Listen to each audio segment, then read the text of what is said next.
Bonjour et bienvenue mesdames et messieurs à suivre ce journal hebdomadaire sur Free Media TV dont voici les principales articulations.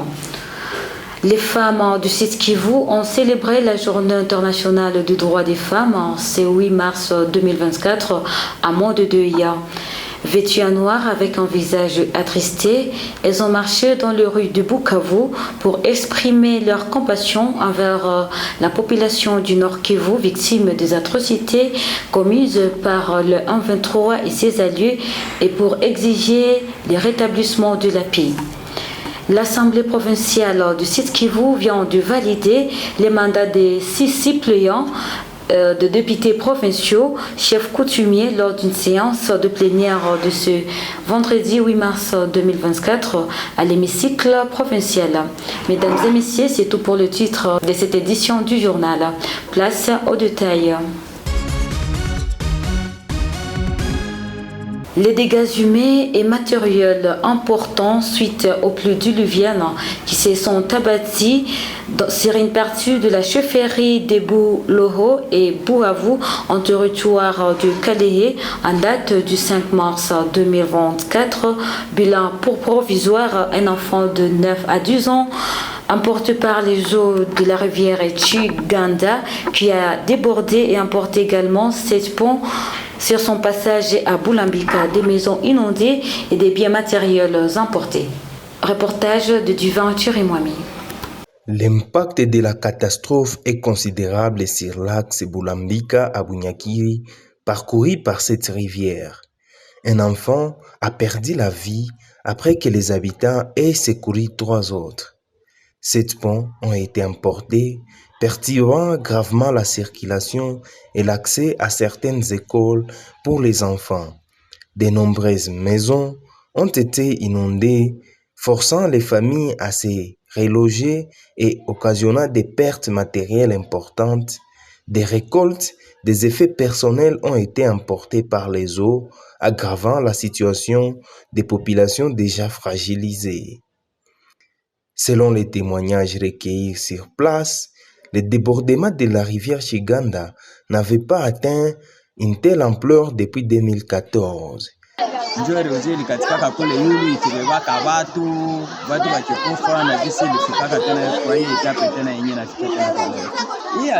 ilianza tu ni mvula, apre mvula ilisha katika njo sasa tuliona maji na kuye na vimba sasa. Donc ni kule ule njo kwenye mvula ilipiga sana. Cela souligne la nécessité de renforcer les mesures de prévention et de gestion des risques d'inondation dans la région.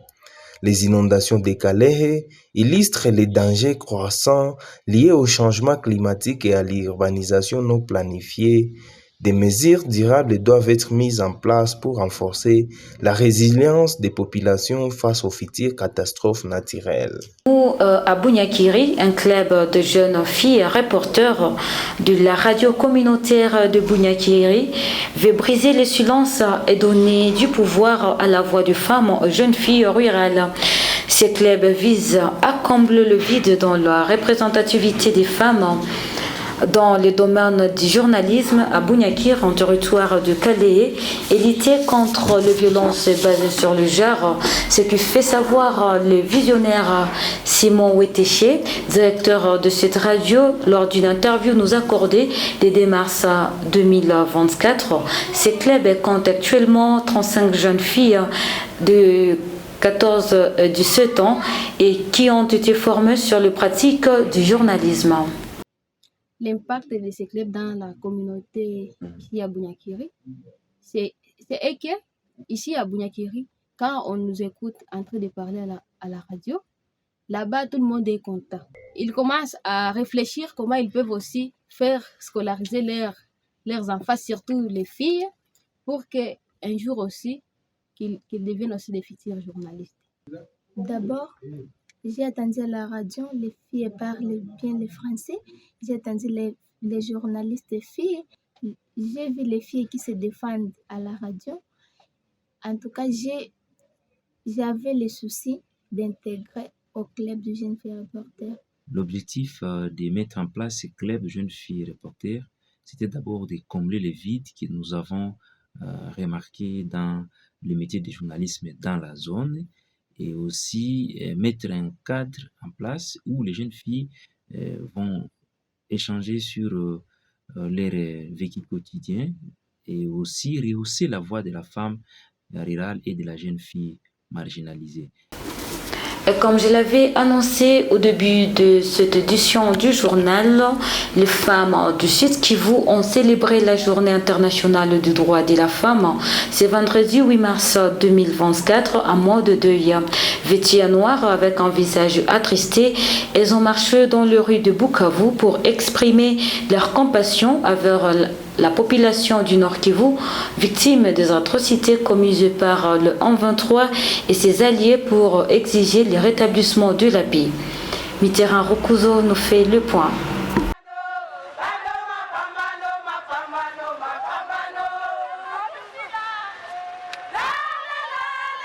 Vêtus en noir et les visages attristés, scandant des chansons pour la paix, les femmes ont marché dans la rue de Bukavu pour exprimer leur compassion envers la population du Nord Kivu, victime des atrocités commises par le M23 et ses alliés. Nous en avons marre. Plus de 20 ans de guerre. Nous en avons marre.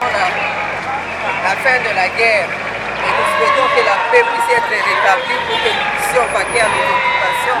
Nord Kivu, Sud Kivu, tunauawa kiolela, wamama wamebakwa kiolela, wababa wamekatwa vichwa, usiku kama vile mchana, hakuna amani. Nous ne voulons pas que notre pays soit pillé à ce niveau tel que cela a été 30 ans plus tard. Nous voulons que la paix revienne. Nous voulons que la RDC puisse jouir de ses richesses. Malgré la pluie, ces femmes ont bravé leur père et n'ont pas reculé. Elles eurent de compassion aux victimes du Nord Kivu.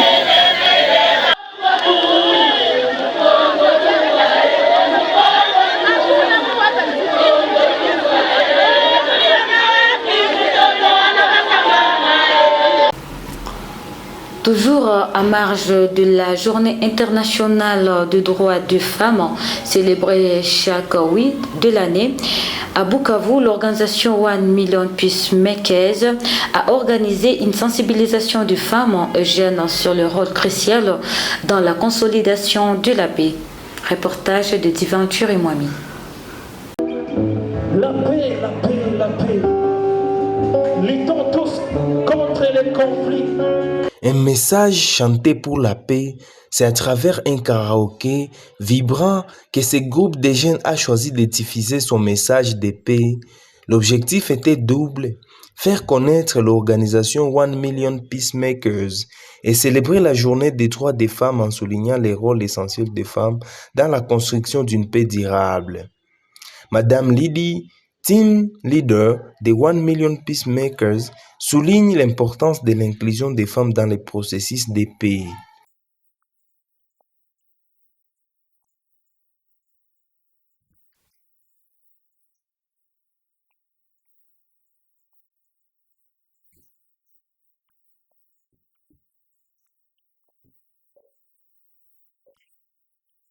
Cette femme est écartée parce qu'on estime qu'elle ne peut pas apporter quelque chose de plus dans la communauté, ce qui n'est pas vrai. Voilà pourquoi aujourd'hui nous avons voulu aussi rappeler que la femme joue un rôle capital dans la consolidation de la paix. Fidèle à son nom, 1 Million Peacemakers vise à former 1 million de faiseurs de paix. L'Assemblée provinciale du Sud Kivu vient de valider les mandats de 6 suppléants de députés provinciaux et 4 chefs coutumiers lors d'une séance de plénière ce vendredi 8 mars 2024 à l'hémicycle provincial. Reportage de Mitterrand Rokuzo. 6 députés provinciaux, premiers suppléants de certains députés doublement élus, ont été validés. Ces derniers ont choisi de siéger à l'Assemblée nationale ou de se consacrer à d'autres activités, laissant ainsi leur mandat à leurs suppléants. Parmi les 4 chefs coutumiers dont les mandats ont été validés, on trouve le Mwami Christian Longangi de la chefferie de Wamuzimu, territoire de Mwenga, Mwami Amisi Mbokani de la chefferie de Boulo, territoire de Kalehe, Amouri Mbazi de la chefferie de Kabango, territoire de Chabunda, et le Mwami Gervin Tanderundi de la chefferie de Rubenga, territoire d'Idjui. Les 6 députés provinciaux qui ont renoncé à leur mandat laissant la place à leurs suppléants sont notamment Dinga Ngezi Di Fantasy, Mwami Rugemanizi Kabare, Aimé Boji Sangara, Emile Soumaïli, Olive Moudekereza et Plastide Wenda. Après la validation des mandats de ces 10 députés, une commission composée de 7 députés plus un doyen des chefs coutumiers cooptés a été mise en place pour élaborer les règlements d'ordre intérieur de l'organe délibérant. Parlons de la culture dans cette édition du journal. 7 jours créatifs, une initiative du Centre culturel Ndaro en collaboration avec l'Institut français de Bukavu a connu son lancement officiel ce 7 mars 2024 devant le professionnel de médias. Cette plateforme unique s'étale sur 7 jours de effervescence culturelle, propose un concept novateur, donner et recevoir pour $1 symbolique par jour. Le public immerge dans une féerie artistique et découvre une multitude de talents. Nous avons conçu l'idée de diviser l'année en 3 grandes parties. Et du coup, nous nous sommes dit, si chaque après 3 mois, l'artiste monte sur scène, ça peut nous donner du temps et aux artistes et nous les organisateurs à préparer quelque chose et que les artistes puissent monter sur scène et se mettre encore dans leur bain quotidien qui est l'art. Et là, nous avons sélectionné plusieurs filières, disciplines, la musique, la sculpture, la mode, le théâtre, la danse. Donc, on n'est cité que ça. Donc, on a eu plusieurs disciplines, et ce qui était vraiment en vogue à Bukavu. Et sur ce, on a compris que les artistes étaient réceptifs. Parce que les 7 jours créatifs, c'est pendant 7 jours, après chaque 4 mois, on met les artistes sur scène et qui mettent en application ce qu'ils étaient en train de concevoir. Le marché de Nyawera, situé dans la commune du Banda, a connu ses samedi 9 mars 2024 dans la matinée, une vive tension de vendeurs du client, la spoliation de leur lieu de vente tout en accusant les autorités locales. En colère, ils ont décidé de boycotter leurs activités quotidiennes et exigent le respect de leurs droits. Mitterrand recouse pour plus de détails. Sachet noir sur la tête, scandant des chansons pour manifester leur indignation. Les commerçants du marché de Nyawera ont décidé de passer à l'action. Ils se sont rassemblés devant les marchés et ont manifesté leur colère et décidé de ne pas ouvrir leurs stands, paralysant ainsi l'activité du marché. Les vendeurs se sont opposés à une lettre de la mise en demeure signée le 8 mars par le bourgmestre d'intérim de la commune d'Ibanda, Madame Foura Toto, demandant à ces derniers qui occupent les lieux de se déplacer, occuper un hangar construit au-dessus du marché afin de permettre à la commune de réhabiliter cet endroit. Certains n'ont pas caché leur mécontentement. Qui est en train de nous faire chasser là où nous vendons après à peu près 30 ans. Il est en train de nous chasser en donnant un individu cette place pour l'intérêt privé de cet individu. Mais nous sommes en train de dénoncer pour mettre les autorités provinciales aussi nationales au pouvoir de ce qui est en train de se passer au marché de Nyawera. Elle leur dit que c'est le rayon légumes Madame la bourgmestre s'est opposée à toute accusation contre elle. Ces mères de troubles sont en train de mener entre les marchands du marché Nyawera. Selon eux, ils disent aux marchands que le marché a été vendu à un certain Mamba. Ok? En ce que moi je sache, comme autorité communale responsable de ces marchés, je sais qu'il n'y a jamais eu vente à la commune d'Ibanda pour les marchés de Nyawera. Un délai de 3 jours est accordé aux vendeurs des 10 rayons pour se déplacer comme on pouvait lire dans la lettre. Mesdames et messieurs, c'est la fin de cette édition du journal du 3 au 9 mars 2024 sur Free Media TV. Merci de l'avoir suivi et bonne fête à toutes les femmes.